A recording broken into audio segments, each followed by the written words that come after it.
SpaceX Starship competitor makes it into orbit after 10 years. Let's talk about it. Hey everybody, welcome back to the channel. Thank you so much once again joining me for tea time today. We have a little bit of fireside. So good, so good. It's cold. What is going on? We're in Florida. Why is it cold? I hope you're joining me with your cup of tea, maybe a cup of coffee, hanging out, talking tech, talking photo, talking video. Today is a technology day. I can't even believe it, that this day has finally come. I'm going to tell you that Jeff Bezos, as I call him the librarian, or Jeff Bozo, actually made it into space. Not suborbital. New Glenn made it to orbit. I can't even believe it. I cannot believe it. He finally did it. It's been over 10 years.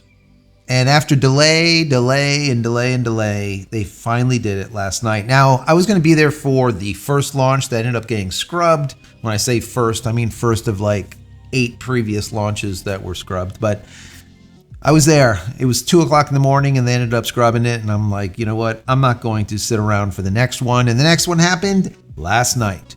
I should say in the morning. And yes, they made it. It was like 2 a.m. or something like that. They made it into space. Orbital instead of suborbital. That is amazing. All right. So this is, remember, a competitor of SpaceX Starship, or so they say it is. I personally don't think so. I was reading an article and I want to share it with you because they kind of tell it as it is. Usually the articles kind of like blow smoke. This one is pretty to the point. All right. And what I ended up doing is I took like 2 or 3 articles and I mushed them together just so I can consolidate some of the information and provide it to you. So down below, I want to hear your thoughts. What do you think about this? Do you think that it's fantastic? Do you think it's great? Do you think that Project Kuiper now is right around the corner? Do you think that we're going to see satellites from Blue Origin's New Glenn anytime soon? I want to hear from you. What do you think? Do you think Jeff Bezos should be partying today or not? What do you think? Anyways, before we get into this, I want to say that if you enjoy the content, throw it a thumbs up. Don't forget to subscribe if you're not. If you are, I appreciate that. Click this notification button over here so when I go live when a new video comes out, you'll be notified of it immediately. And if you want more Starlink specific content, 402? I have over 400 videos just for you. I'll put a link here. Don't click on it yet. There'll be a link right here. So when you're done watching this video, check that out.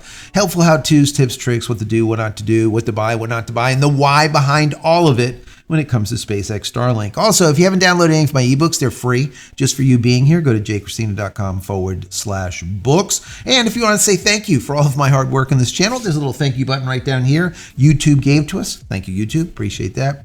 Click on that, give $1 or $2 if you like. If not, it's perfectly fine. The video is still free. Consider becoming a member of the channel. That would be even better. And finally, I always like to ask that people share the video as well as the channel so we can grow this thing. All right? Share it with your friends, family, colleagues, your community, wherever you frequent. I would appreciate that. The article starts out by saying Blue Origin's New Glenn rocket finally managed to limp into orbit on its much delayed first launch on January 16th. But the long anticipated event was marred by the failure to recover the rocket's first stage. They did try.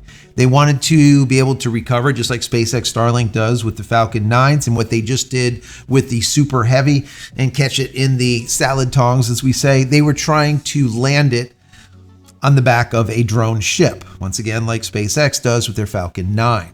The liftoff occurred at 2:03 a.m. Eastern Standard Time from Launch Complex 36 at Cape Canaveral Space Force Station. The rocket, propelled by 7 BE-4 engines, ascended with what could only be described as lethargic enthusiasm.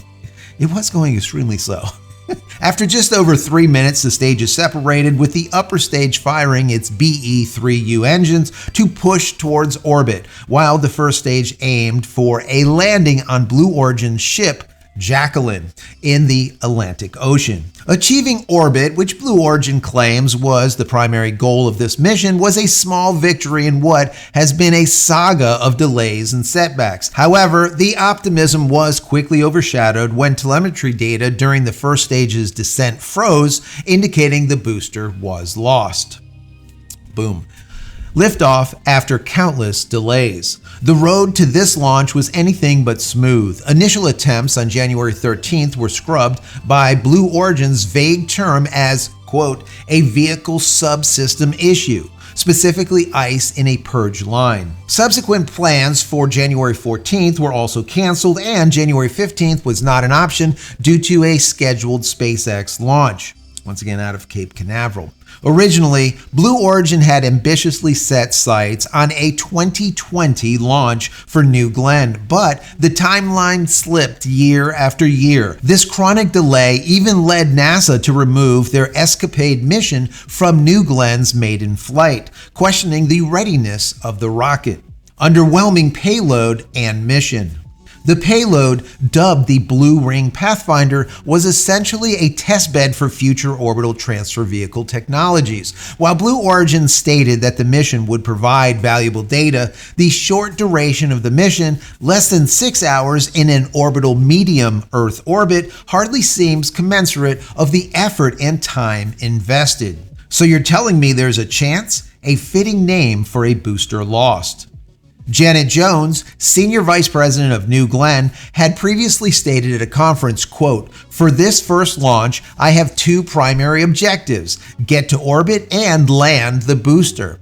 However, the loss of the booster paints a grim picture of Blue Origin's ability to fulfill even its basic objectives. Bill Limp, Blue Origin CEO, had tried to set expectations in a social media post on January 9th, saying, quote, our objective is to reach orbit. Anything beyond that is a bonus. The attempt to recover the booster was indeed ambitious, but it ended in disappointment, highlighting Blue Origin's struggle with reusability, a cornerstone of modern space economics. While reaching orbit is a milestone, the overall performance of Blue Origin in this endeavor suggests a company that's significantly behind schedule and still grappling with the complexities of reusable rocket technology.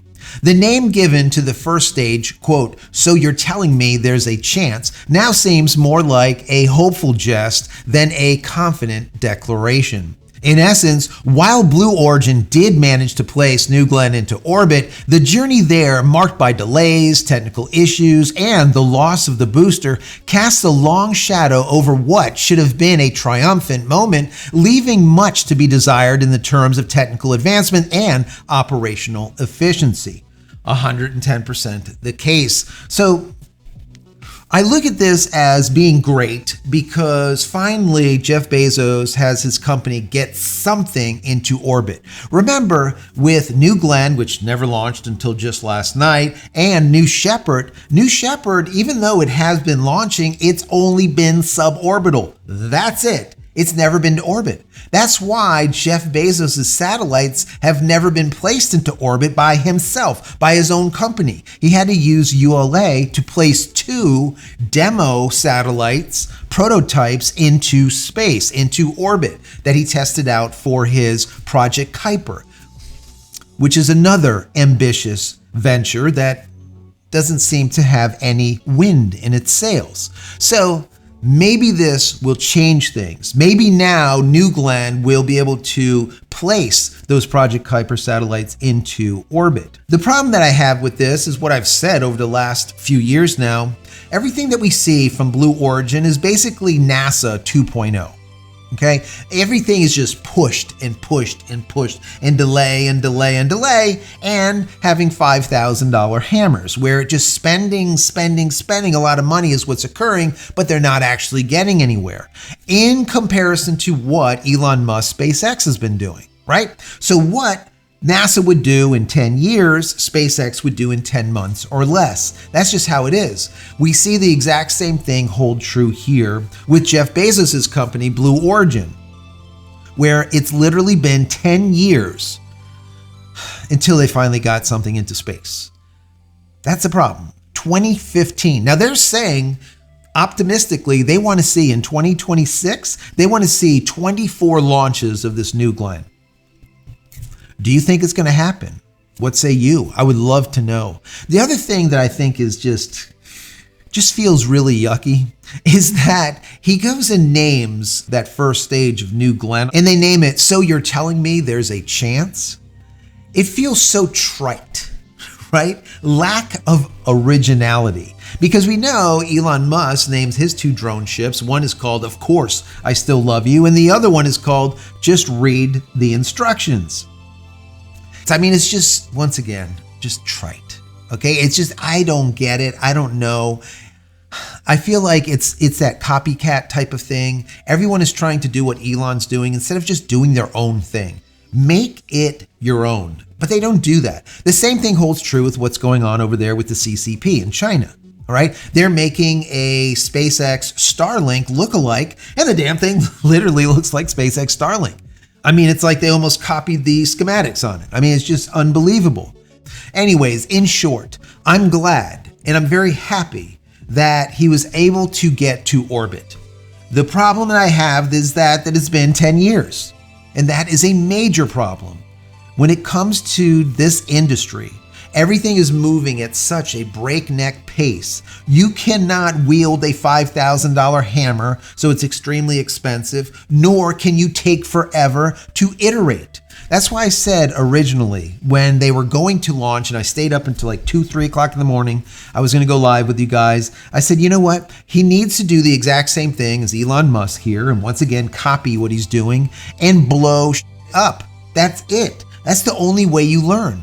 Iterate, then innovate, and innovate. If you're not iterating really quickly, you don't know what's going on, and that's all you're doing is like guessing. Is it going to blow up or is it not? You need to launch the damn thing and see if it blows up. He's got plenty of money. It's not like he's broke, right? Amazon's doing kind of well. Anyways, guys, what do you think about all this? Down below, I want to hear from you. Also, today, we're going to see the Starship IFT-7 launch. Be here with me at about 4 p.m. Eastern Standard Time as we watch this amazing spectacle. Hopefully it doesn't get scrubbed and it actually goes off today. It was supposed to go off yesterday, but they scrubbed it. I don't know if it was weather or what the problem was, but either which way, it's going to happen today. 95% chance. Anyways, be here with me later on this afternoon. If you enjoyed the content, throw it a thumbs up. Don't forget to subscribe and share with your community. That will be very, very helpful. And head over to my website, JCristina.com, where you can find all the photography tools that I've invented for you and me over the many years. And hopefully there's something there that you might like. And if there is, please pick it up and support me and my family. Check out my merch, my teas, my books, everything. If there's something there, definitely pick it up. I would really appreciate it. Many blessings to you and your family. Stay safe, stay healthy, stay connected. We'll see you in the next one. Love you all.